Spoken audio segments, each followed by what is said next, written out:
Tampok ang mga makabagong paraan sa paggawa ng iba't ibang produkto sa isang SM Expo sa Taguig. Ang detalye sa agenda report ni Remus Macasero.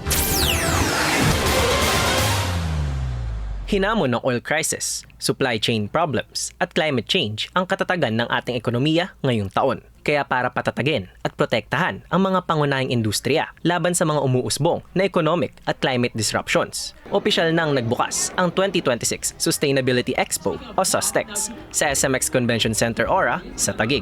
Pinangunahan ang malaking kaganapang ito ng SM sa pamamagitan ng SM Prime Holdings at SM Supermalls. Katuwang ang Department of Science and Technology at ARISE, Private Sector Alliance for Disaster Resilient Societies. So we need to institutionalize sustainability in all our efforts to make sure that we are less affected by threats from food insecurity to health insecurity to disaster and climate resilience and many others. Bilang bahagi ng initiatives ng DOST, ibinida ng Philippine Textile Research Institute ang kanilang makabagong paraan ng pag-upcycle ng mga tela. Support ng mga scraps ni Bayo, na ina-upscale natin at nilalagay po natin sa ating mga yards or pwede rin po natin haluan ng mga natural textile fibers para maging mas sustainable for its operation ng yards. Ang multi-sector showcase na ito ay may temang Bayanihan Innovation for a Green and Resilient Philippines. Kaya tampok sa booth ng SM Prime ang kanilang Waste-Free Future campaign. Relatives. So those are from the linens, from our hotels, and basic dress, for male and female. And then we have this, our waste-free future.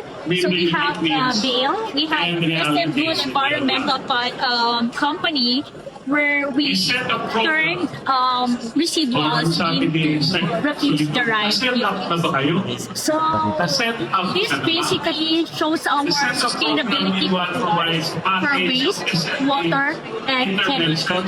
The sustainability has been integrated to the ESG of a corporate company, and it has been a very strong program led by our chairman, no less than Mr. Hansky. And I'm very proud to say that sustainability programs are handed from the top.